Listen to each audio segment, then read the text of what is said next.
This podcast episode was brought to you by Humanities Guahan, National Endowment of the Humanities, and the Federal CARES Act grant.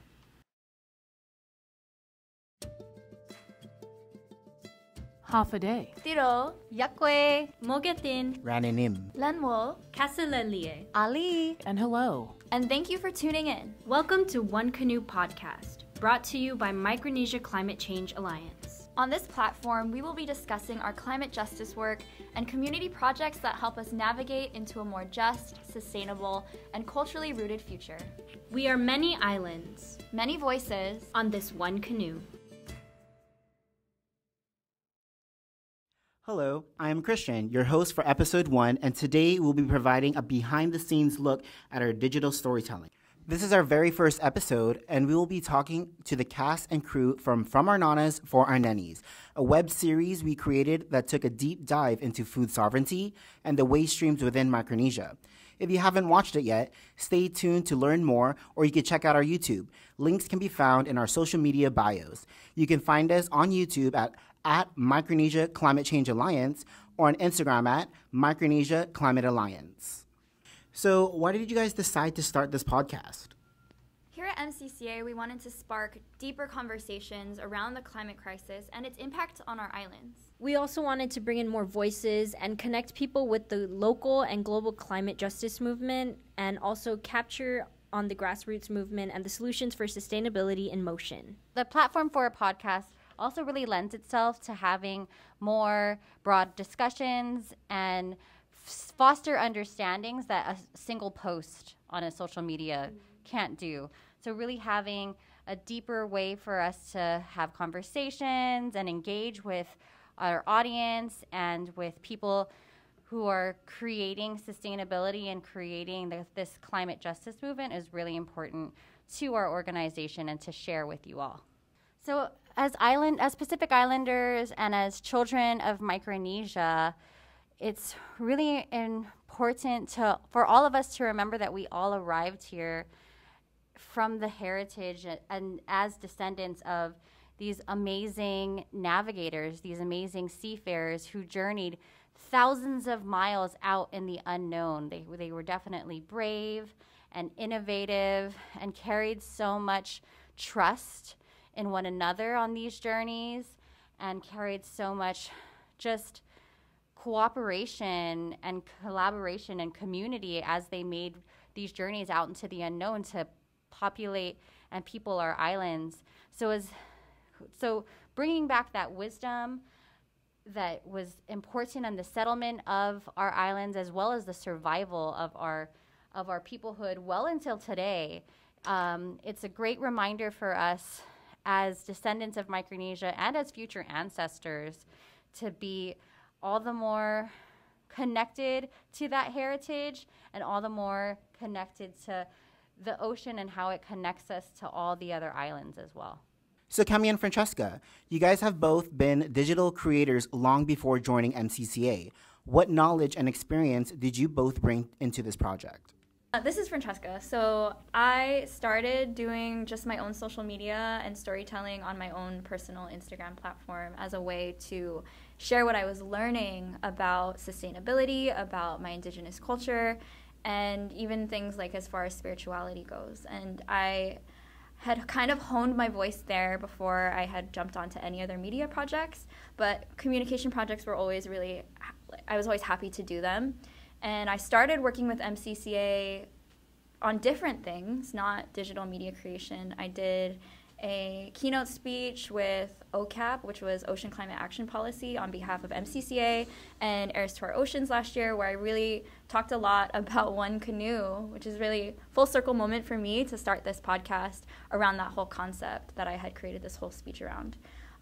But I really came in with a learning curve when it comes to digital storytelling through the format of video on the production side. I had done speaking things, hosting things, and guiding other video crews around Guam and teaching them about my culture. And that was really my background in this kind of work. So I really have to give it to my co-host, Cami, for all her behind-the-scenes expertise, which she will tell you about right now. I always blush when you give me like little props because I really feel that if it wasn't for Francesca, I literally wouldn't even be here. I remember it was a full year ago where I got the DM and she was like, hey, I have this project. I don't know where it's going to go, and I honestly don't know where funding is going to be or how long it's going to take, but you're the first person I thought of, and that's really what brought me onto this project from our nanas for our nennies. And so I would say I'm the complete opposite of Chess when it comes to what I bring. I feel like I bring the more technical digital side, and what I was looking for in all my past projects that I worked on before I came into MCCA was tying it into the community and really giving back to my island. And through MCCA, I've really been able to find purpose and my why, and how I've been able to, apply the knowledge in digital creation and content creation that I've learned through other people in order to really give back to the community, because I always felt that was what I was lacking, and that's something that I've always wanted to do. And I'm really glad, and through the year, I think it's been a crazy year for all of us, and just seeing how season 1 and season 2 has been so different, just with the inclusion of Christian, our mighty project coordinator, like the teamwork and the ability to collaborate together was something that I haven't experienced outside, and I really appreciate when coming into this project.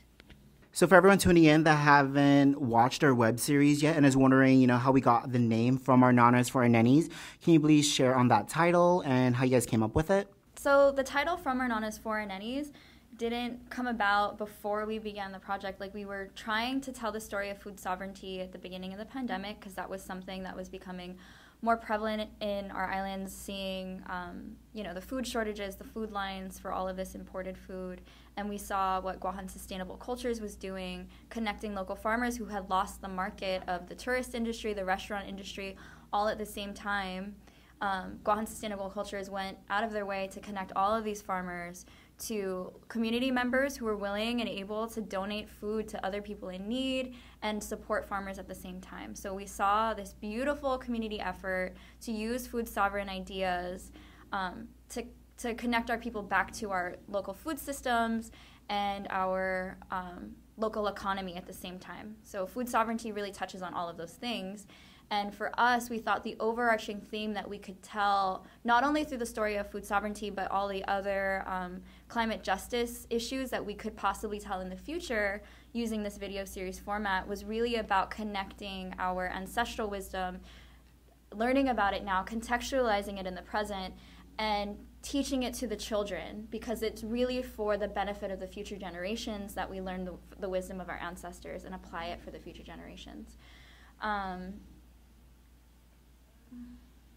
So nanas in Chamorro means mothers and grandmothers, and nennies means babies. So we were really doing this work to take the wisdom from our mothers, our ancestral wisdom, and passing it on to the nennies so that we can create a better future for them. And we like to call it FONFON. Yeah. For short, we call it FONFON because it's cute. And that's really like an inside thing. But yeah, my sister Maneka came up with that name, and like it really speaks so much to our ethos as digital storytellers, as climate justice workers, and it connects all of these different themes in it. It's just beautiful to think about, like that's what our work is rooted in and our storytelling is rooted in.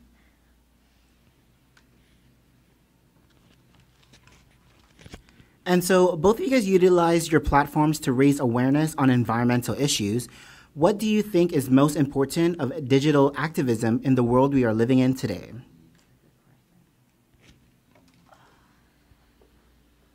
Do you want me to answer that?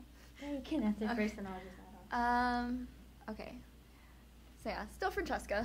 But I've used my platform to spread awareness and also just to share what I was learning. I really feel like digital activism can take so many different forms, many different shapes, and can really activate a lot of people, and it has the power to spread a message far and wide. And it also has the power to connect people into different movements. And honestly, Michelle, who founded MCCA, used her digital platform. And initially, like when she started MCCA, she was very on it about posting about environmental awareness, about things that were happening in the community, and she used it to reach out to me. That's how I met Michelle, was through our Instagram DMs, and she also reached out to Mineka that way. And it has the power to connect people, and once people get connected, that's when the magic really happens. It's like, it's not really about how many numbers on the screen are impacted by what you do. It really, at the end of the day, can create these powerful person-to-person connections, and that is like the ultimate end goal of digital activism, at least for me. Like the personal connections that I've made online, and the work that I've been able to do since sharing my story and sharing what I value, and sharing not just what I value. And it's not, like activism can also be a fad, and it can also just be a thing that you use to show other people. But for me, it's about the personal connections that can come out of just being able to connect this way. Like, we're so privileged to live in this time where we can see so much about someone that you never even met and feel connected to them because of how they tell their story. And I'm just really grateful that it's been my Instagram page that I started just to express what I loved about Guahan, because I started it really like sharing a lot when I moved home, and I was really inspired by nature and the environment, and also the activism movement happening at the time. Like, I fully fell into that world in this frame mind of like joy as resistance and awareness as resistance, and not just resistance is like its own word, but like creation through storytelling.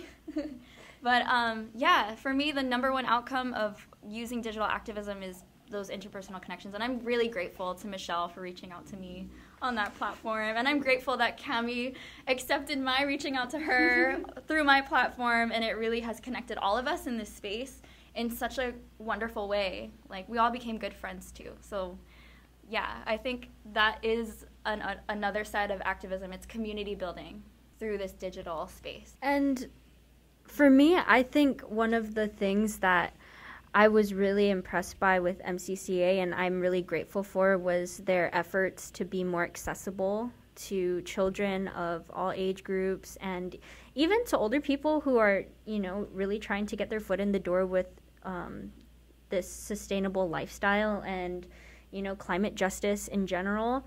I think that we often forget what place we were at when we were all sitting in the office thinking about how are we going to do this project.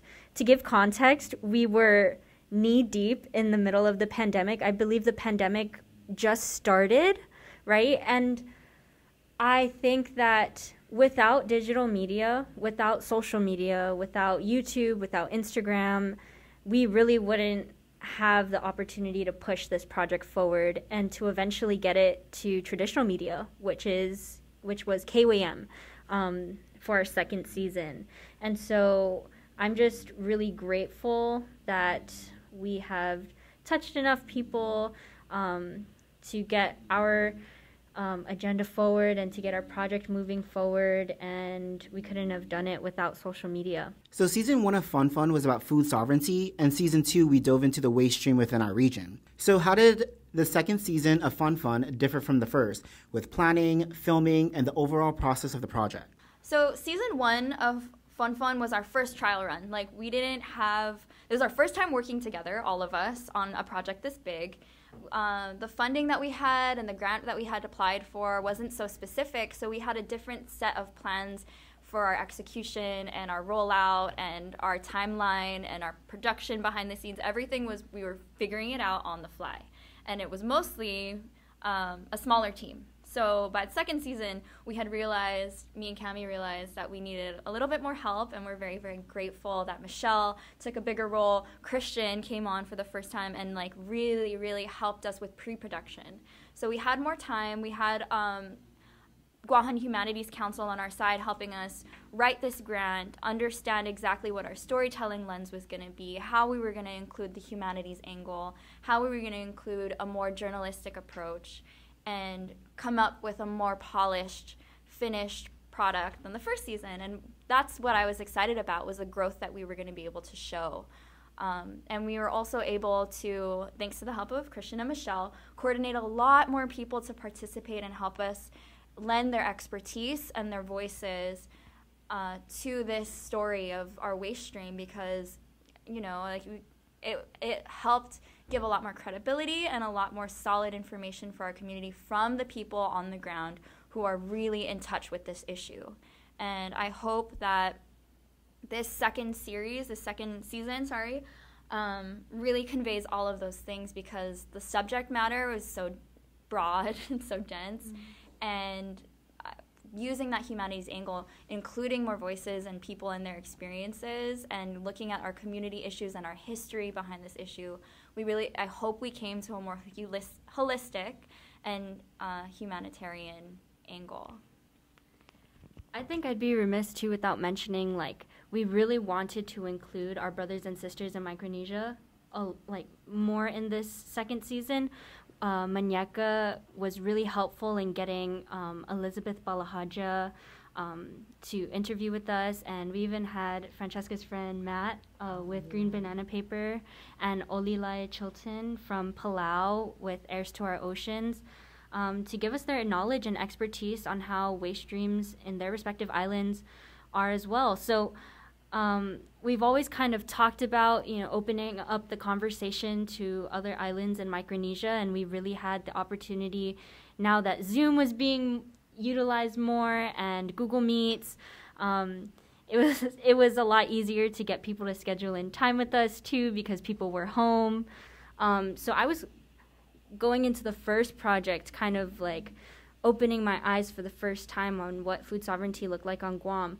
But season 2, I think after going through that process of what production was looking like, and then kind of having a better idea of what we wanted people to gain from the series, production was so much smoother. We had more tools. We had a longer writing process to really flesh out like what we wanted to get across. And again, gonna shout out Christian because that was really our saving grace for the second series. And I think we took more of a, like, what would you compare it to?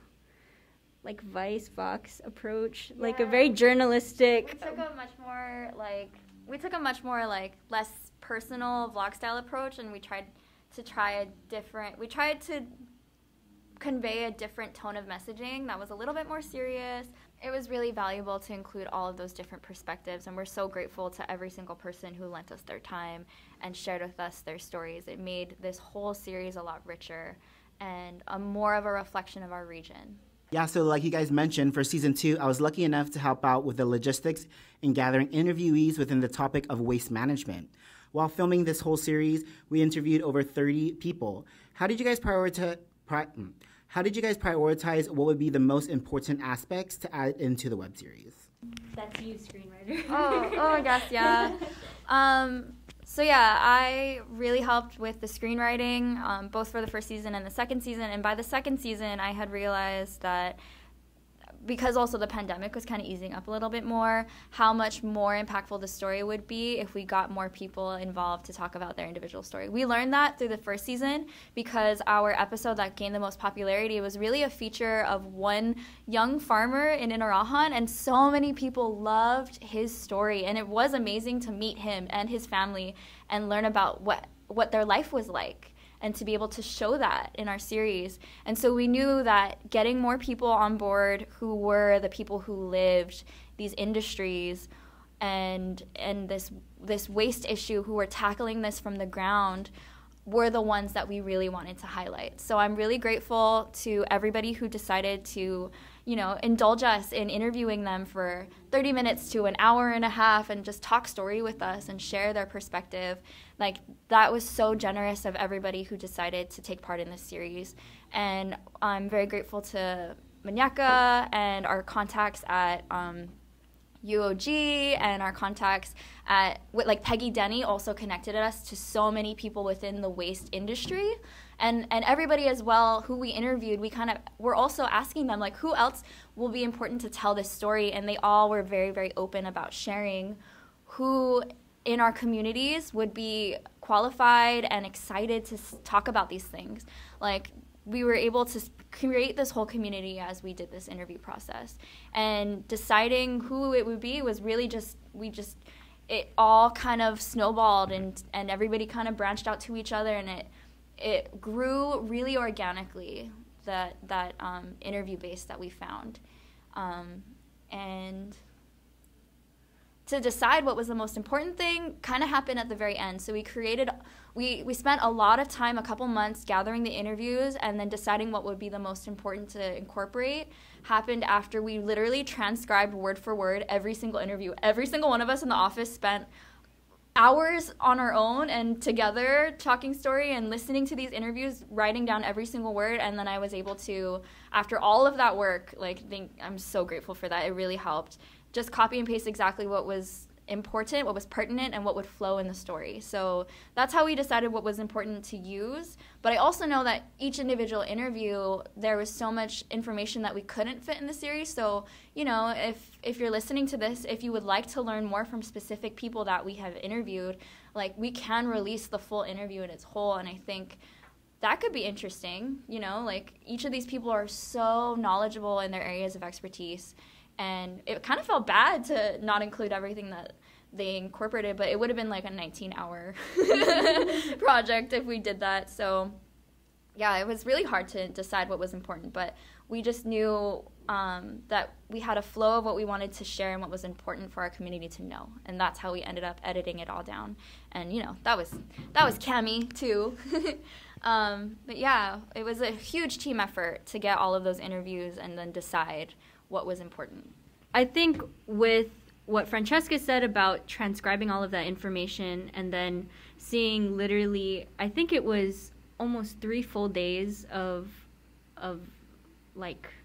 going through every single frame and making sure the audio was good with the video, and then seeing what we could use, what we couldn't use. After basically cutting down all of that video information, it was so much more easy to create a story that was visually compelling. I think the first season, the vlog content was awesome, and still looking back, I'm so grateful for that time that we had to just prop up a camera and just record ourselves, compared to the work that we put in this time around, where we had the gimbal, we had 2 cameras going at one time, and a 5-person team going to one shoot.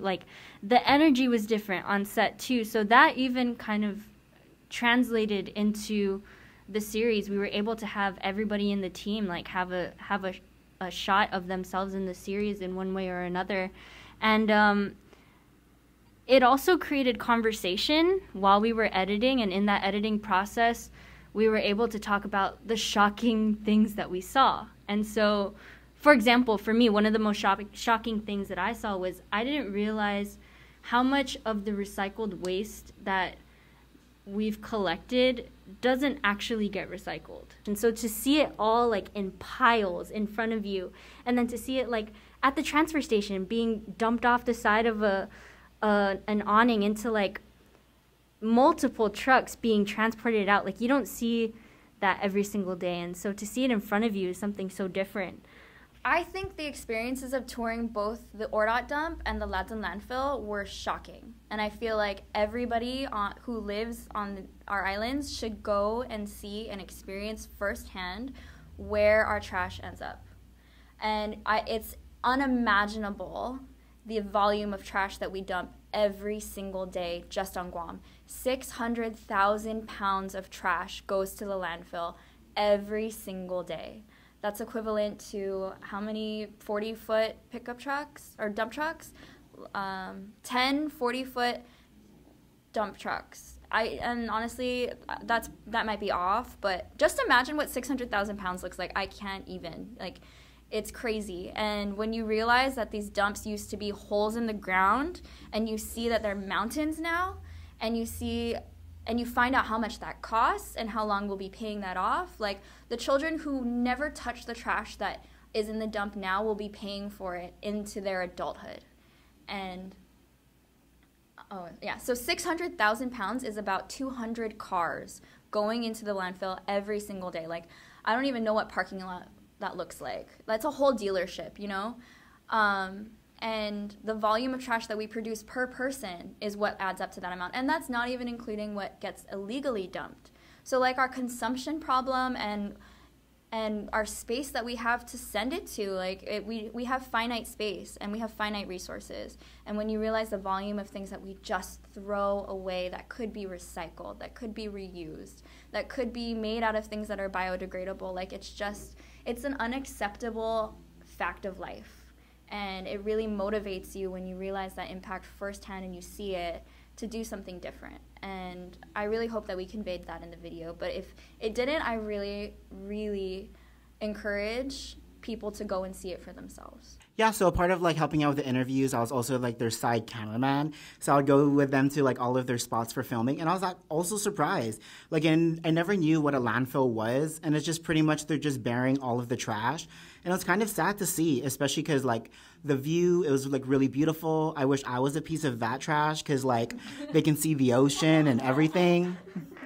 But yeah, so how do you guys think waste is disrupting Indigenous value systems within our region? I think that it's disrupting Indigenous value systems in that we've moved away from creating the things that we need and engaging in our environment to have the materials that we need to survive kind of just change completely. There was a time, not even that long ago, that everything we had, we either caught, made, or we bartered for. And that inherent system of reverence for our environment, knowing where things come from, knowing how they're made, it brought more value to the materials that we used every day because you knew how much time went into creating it. You wouldn't be so quick to just buy, throw away, and buy again. And that's really like the system that we've come into now is we buy everything and we don't even think twice about getting rid of it. Like our value of material goods is so high and so low at the same time. Like we spend all of our money to gather these material things and then we just throw things away. Our value systems have changed in that way. And I think a huge solution is to go back to using the materials in our environment, having value in the time it takes to create things, and knowing that nature has a cyclical way of dealing with trash. There is no such thing as just trash that's unusable. Everything that is biodegradable is valuable to something else in the environment. And everything is in a closed-loop system. So a circular system is something that would reflect our Indigenous values again. And it's the remembering for us to go back to those Indigenous values rather than like creating something out of thin air. And these systems that we've adopted now don't reflect our values as Indigenous people, and we have to be cognizant of that and then use our value systems to upend them and change them back. Sorry if you can hear snoring. That is the office. What is she? What kind of dog is Susie? She's a American Bulldog? Yeah, that's our office. Our mascot, Susie. She is a sleepy American Bulldog. And she's real cute, but you can probably hear her in the background. Do you want to add to that? Yeah, do you want to add to that? Yeah, this is Manyeka. As far as the idea of waste disrupting Indigenous value systems, I definitely think, the cash economy and consumerism has changed the entire world. And for us out here in the islands where we only have such small space to put waste, to store our waste, we only have such small space and we don't even remember that everything that's brought in either by the ships or the airplanes stays here. And to not be cognizant of what we're creating and just to use like a straw or a cup for a few minutes and then throw it away, that's definitely not something that has helped sustain us for thousands of years. And it definitely is something that's harming the future well into the next 1,000 years because that's how long plastic takes to break down. So just having a bigger having that consciousness and an understanding of your impact beyond your lifetime is definitely has been disrupted because we're so very much now, what is it called? we want immediate gratification for things, either through social media or through the accumulation of things. Like that immediate gratification is something that has definitely been adopted in the last few generations. It's not something that is embedded in our cultures at all. And just to add to that, while filming this season, I would go to a lot of parties and, I would just notice all of the trash. Because culturally, as a half Chamorro, half Filipino, we have parties for everything, babies born, first birthday, graduation, or anything you could think of. And each of these parties has like 10 plus bags of trash. So it's like really eye-opening in that way that, we're such, celebratory people, and we kind of like the easy way out in preparing for parties, where we just buy like plastic spoons and forks, plates, and that times a party every week just adds up. So moving on, how does transitioning to a zero waste future relate to Indigenous sovereignty? I think the idea of what we have here on our island and on our islands in the Marianas, in Micronesia, throughout the Pacific, I think shifting that mindset from we need to import to what we have here and the resources that we have here, the beautiful minds and the educated peoples that go off and find these solutions and bring them back home. Like, we have these resources here. We have these minds here. We have everything we need, and we just need to apply it. I think there's an empowerment in that in our peoples. There's a sense of strength, and there's a sense of unity. And I think that a zero waste future is on the way if we keep applying those things within our communities. And the truth is like those things start when you look towards grassroots organizations, when you look towards places like Green Banana Paper, who are employing people on the island and using resources that are very easily accessible on the island. You can see it with our own initiatives like Precious Plastics, getting the community involved and finding a way to reuse materials that we are able to create into new things that can promote the island, with our guam seal magnets, with our plant pots, and other things. But I think just recognizing that what we have here is more than enough, and empowering ourselves in believing that and working together. Obviously, it's easier said than done, but I think the mindset change is the first thing. Yeah, and just to connect that back to Indigenous sovereignty itself, Indigenous sovereignty means to have self-governance, self-control, and to be motivated and take part in shaping your future yourself. I think that we have all of the values that we need. We have all the ingenuity that we need and wisdom that we need in our cultures just inherently. And even if it's not found in a grassroots organization, it's probably in your family. All of these techniques, like using banana leaf for plates, using your hands to eat, using all of our resources that we have, like reconnecting to our resources, our land, our ancestors, our elders. That is how we shape our Indigenous sovereignty, because it has to be rooted in our value systems. It has to be rooted in what we have. And like Cami said, it's enough. And reminding ourselves that we have to value those things, we have to value these practices in order for them to live on. Like that is our role as the bridge between our nanas and our nennies. I would just want to add too, I think like just this idea of education through the FONFON web series, and also just give a big shout out to Jasmine Flores Cantrell of Numatlu for all of her wonderful tips and tricks on all things zero waste that was embedded throughout the entire second season. It was a beautiful way that everyone at home can start on this like low waste, zero waste journey. And it was really about, informing people, giving people the information and the education and the background on why it's important for us to be more mindful in our consumption, and then giving them actionable items that they could do on their own. And really want to, just shout out Jasmine, and really excited about that next project that we have as MCCA to build off of this web series and give people more opportunities to be buying local, to be buying things that are zero waste, and to be a part of this very big need in our communities and in our islands to curb how much trash we're sending every day to the landfills. Can you just share with the audience the translation of Numatlu? Numatlu means to return to or revive in Chamorro, and for this idea of zero waste living, and this idea of Indigenous sovereignty to return to and revive those ways of being more attuned with nature and being more conscientious of what and how we're using our resources is definitely something that we want to promote and want to uplift and want to see in our communities. So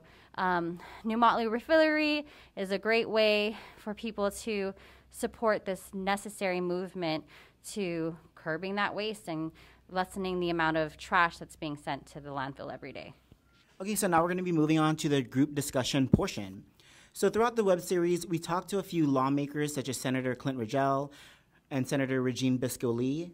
During this interview process, what was the best suggestion you've heard? This was during the first web series. Christian and I were busy getting Precious Plastics up and running, so Manyeka and the girls helped to run that project. Since this series was more about waste, me and Christian got more involved, and I was lucky enough to go around to all of the interviews.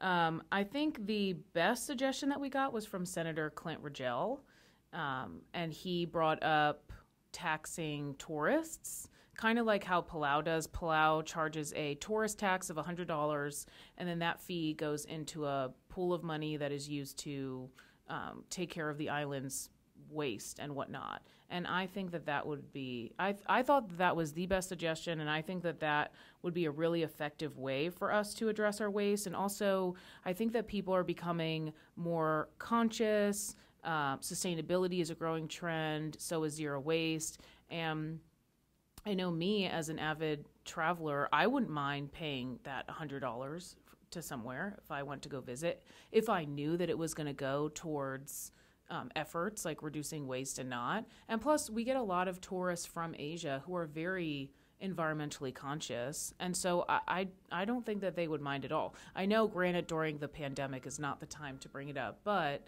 I really hope that the senators put that on the table and seriously consider it, because, I am so sick and tired of seeing illegal dumping in the news. I know a lot of other people are, and it's really time that we buckle down and get serious and follow through with bills and suggestions like this. One of the other great suggestions that I saw, and this was from the other islands, is just this idea of bans. So Senator Regine Biscoe-Lee talked a lot about the challenges of enacting the plastic bag ban that Guam has just been enacting since this past December 2020, and the challenge of getting that through the legislature and the people who came to testify against it.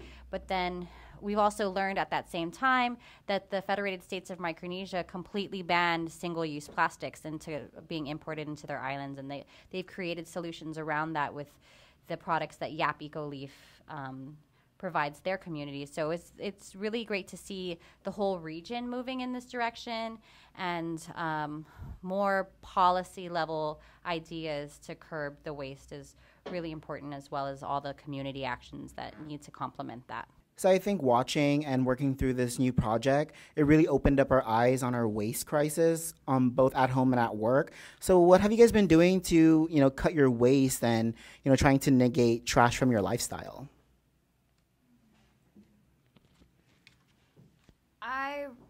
I'm not perfect. I just want to start there. I am not a perfect 100% zero waste person, and I feel like the number one thing that you can do is alleviate yourself of that pressure.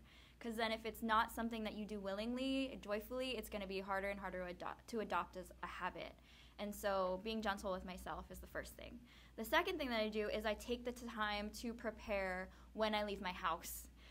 That's the number one thing that you can do is, as you prepare yourself to leave the house, it's like phone, wallet, keys. Those are your top three. And then the next thing is water. I always leave my house now with a water bottle of some kind. And it can even just be a plastic bottle that you bought the other day. It doesn't have to be a fancy bottle either. I also remove the idea that you need to be buying things to do this.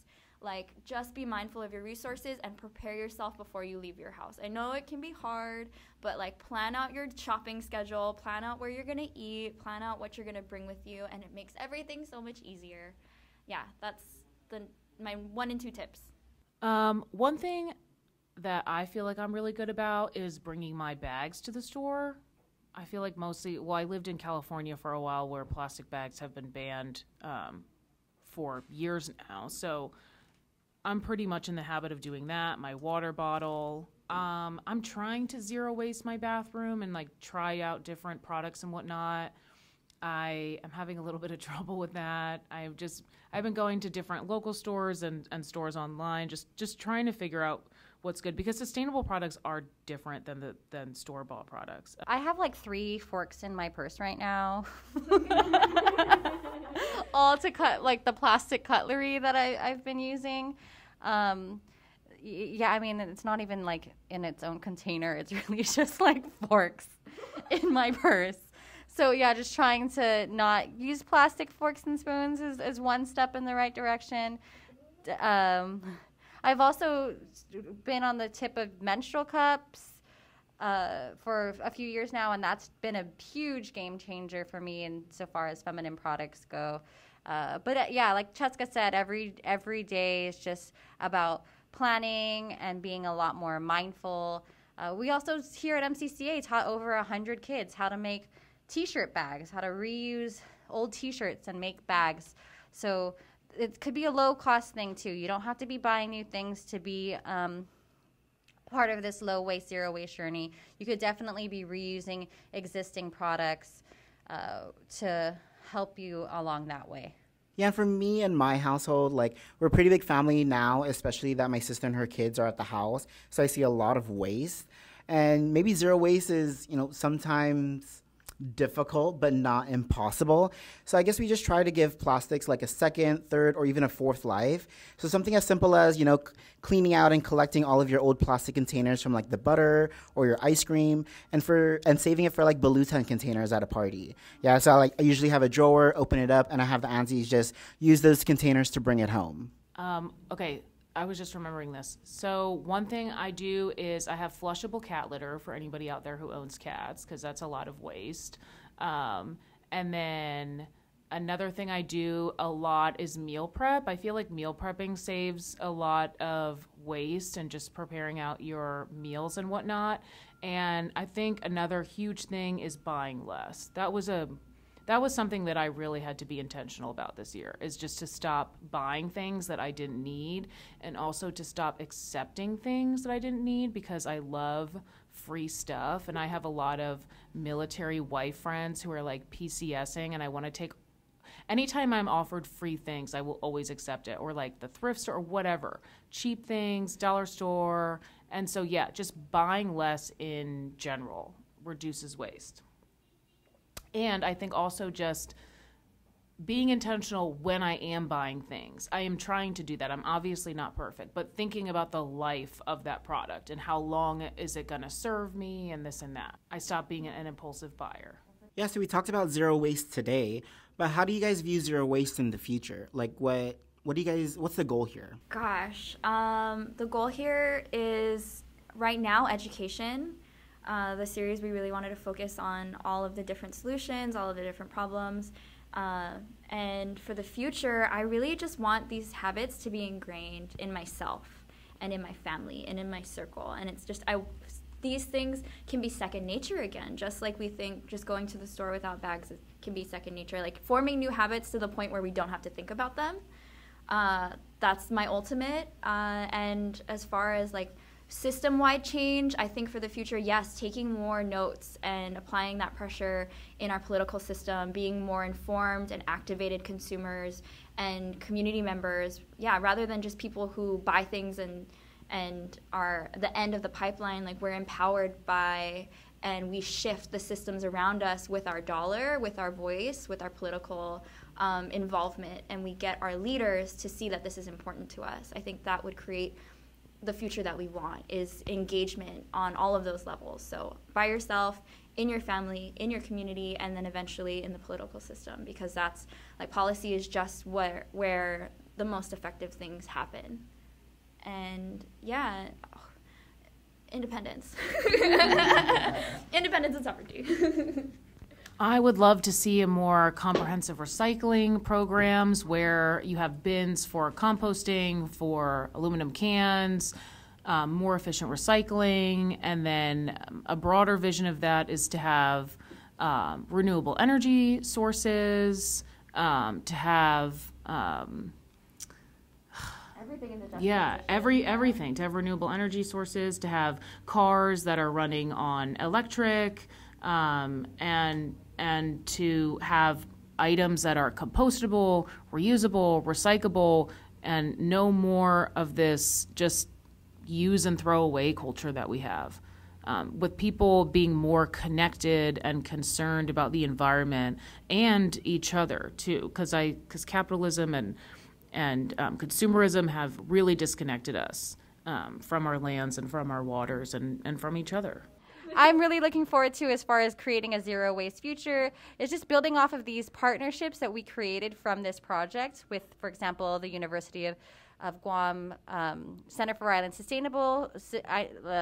With the University of Guam Center for Island Sustainability, they are really moving the needle on sustainability in our island, insofar as creating a maker space where people can be building off precious plastics work that we've done and creating things from waste. And they've also will be looking into more innovations. Another island recycling innovator that partnered with us is Guahan Waste Control, and they're doing stuff around tires and around glass and recycling those items on our island. And Peggy Denny, again, is a really great force and source of wisdom for us. And these sorts of partnerships and knowledge keepers have been all around us, and I hope to see that we continue to impart that sort of wisdom and grow and cultivate this industry of zero waste and this circular economy. There's so much potential around turning our waste into wealth that we saw in our series and that we hope to carry through in our future projects like Numatlu. Well, in the past, we were introduced to non-biodegradable things like plates, spoons, and forks. And I think for the future, I want the community to be reintroduced to biodegradable things. One of the newest projects that we have with MCCA is teaming up with a team of weavers from YAP. So shout out to Cindy and Gloria out there, two of our homies, our weavers. And, it's just really nice to see, getting biodegradable items from around the island, tea leaves, flowers, and creating cool items like marmars or flower crowns, leis. And it's just really nice to see, the community coming together but making that coin sustainable. So thank you all for participating in this discussion. I think this is such a wonderful way for our team to get together and share our ideas about our project. And I really want to continue this conversation into the future on the One Canoe Podcast, where we bring this wisdom and we bring in all the players in our community projects to talk about this. And just to round out this first episode, to talk about sustainability and our cultural practices, when our seafarers go off on their voyages, they bring everything mindfully and intentionally. It is a community effort to create all the food that is necessary. It's a community effort to weave the sail, to chop the trees down, to carve the canoe. Everything is made with intention, valued, and used to the end of its life. And it's all about sustaining the life on this journey, sustaining our lives on this journey. And I think that the wisdom that we can pull from that, from the canoe, and put it into our lives is to bring the value back into our human labor, the value back into our environmental resources, and remember that everything that we use is to sustain our lives and not just to live out this buy, throw away, and forget about it culture. Everything is intentional, everything has its use, has its life, and we honor that when we move through life mindfully, and remember how our resources are connected and the impact that our things that we use has on the people, the environment, and just ourselves at the end of the day. This waste crisis leaches into every aspect of our lives, but in that negative way. So remembering the positivity around mindfulness and how far making those mindful decisions can go in impacting the future in a positive way. So thank you everyone for tuning in into our first episode of our One Canoe podcast, where we talk with the cast and crew of From Our Nanas for Our Nennies. Don't forget to follow us on Instagram at Micronesia Climate Alliance. Links can be found in our bio. Hope to see everyone in the next episode. Don't forget, if you have any questions about the climate crisis within our region, you can post it in the comments below. Esta.